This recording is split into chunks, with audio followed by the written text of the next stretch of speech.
Hey fellow greeners, here's what we're going to do today. Have you ever gone out and bought starter soil or seed starter soil? That stuff's expensive. So I'm going to start out by telling you a secret right now that the box stores don't want you to know. Pretty much all the soils are very similar, okay?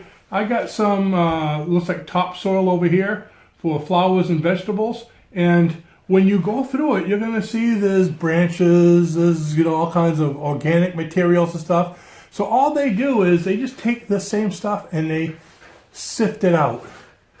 And maybe in something like, this is a 1/4 inch mesh screen. Let's see if I can get into it with one of these sharp objects I call a pencil.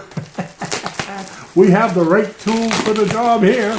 Okay, so they get this 1/4 inch screen, see that? And they sift it through that. So that's what we're going to do today, is we're going to sift soil through the screen. So how do we do this? Well, we're going to be like gold prospectors. We're going to make a little sifting tool to be able to sift our own soil. So you can go out and get any kind of topsoil, or go get dirt from your garden out in the yard, or go to the neighbor's yard and dig up his yard. Leave his grass there though. I had nothing to do with this. And just come back and sift it. So how do you sift it? Well, we need to make a sifting tray. And what I'm going to do is, I got a nice piece of wood here. Actually, it's quite junky, 1x3 strapping, okay? And this part here is a mess, so I'm going to cut this end off right here. So let's see, how big do we have to make it? Well, it needs to be big enough so the tray is going to have the metal going around the edges. So let's see, let me measure this here.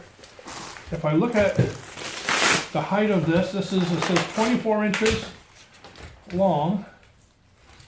Okay, I'll get that off later. So that's exactly 24 inches. So if I go 24 inches, it brings me to here.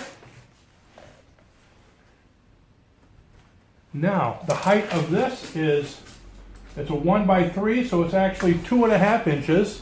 So I'm going to take off 2.5 inches on both sides. So we're looking at about 5 inches. So if I go, 5 inches. So with 24 inches, that would be 19 inches, wouldn't it? You know what I think I'm going to do? Just to make sure, I'm going to go with the 19 inches.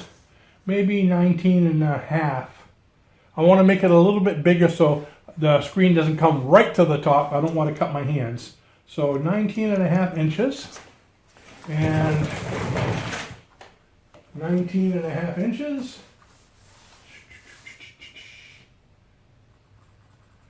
And that's going to be, let's see, the length of it. How high do we really want that thing to be? Let's see, 19 and a half, 19 and a half. So it's going to be, we don't want something too big.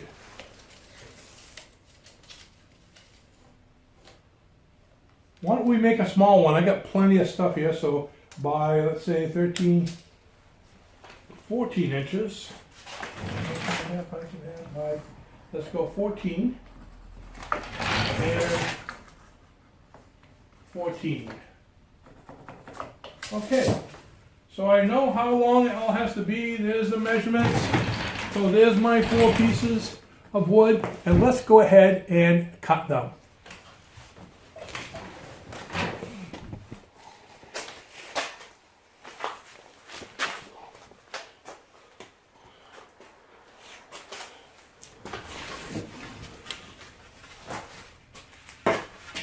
How convenient, we just happen to have a saw here.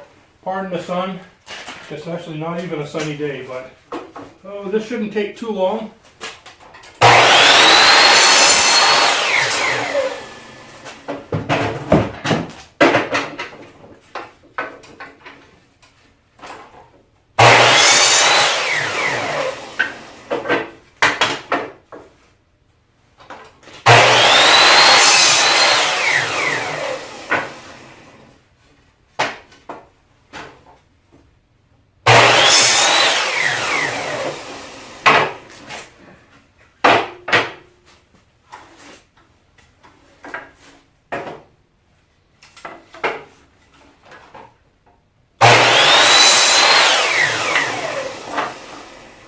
see.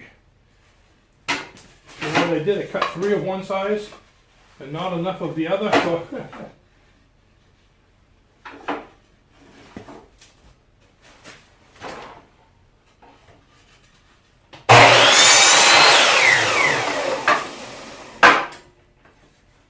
we go. These aren't the exact same size. I want it to be precision. So let's.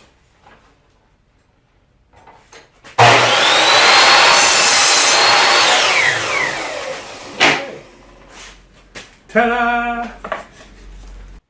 Okay, so here's what I did with a little bit of extra wood cutting. I was able to come up with this beautiful screener. And you can see I had the mesh, and I folded it up so it went underneath the initial frame, the 4 pieces I had.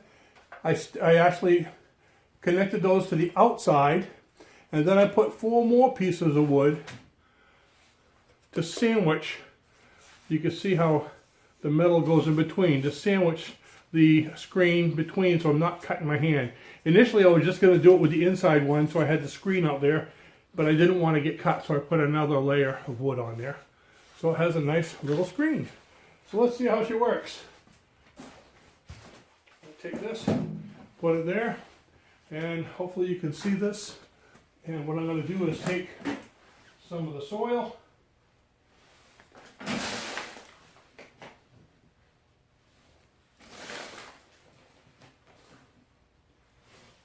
making quite a mess. I'm going to do this outside, but right now I'm just doing this as a demonstration for you folks. And also, I just wanted to show you the kind of soil this is. It has pieces of bark and wood and all kinds of stems and all that. So what I want to do with this is just pick it up and move it around like this here. Again, you can just rub it on the inside. This soil's still a little wet.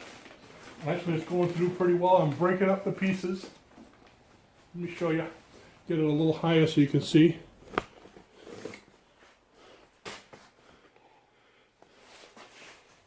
So I'm just kind of going like this here and rubbing it through. See all the big pieces in there? Just luckily that this pretty much fits a banana box. So this is wet. If it was a little drier, you probably would just go like this a little bit. See all those big pieces left over? That's the difference between the garden soil and the soil that you use for starting. Okay, so I'm going to take that off just for now. And look what I'm left with. Look at that. Can you see it? Let me bring this a little closer to the camera. Nice, really fine soil that you would pay top dollar for seed starting soil. No pieces of all this organic matter in there. I mean, all the big pieces. And that's great because when the plants are big enough, they're going to be able to, they'll be able to handle that. But not right now. They're babies. Okay, so I hope you enjoyed my little screen. I felt like I was out prospecting out in the Rocky Mountains again. Did that a lot when I was younger. And with that, I will see you in the next video. Bye-bye now.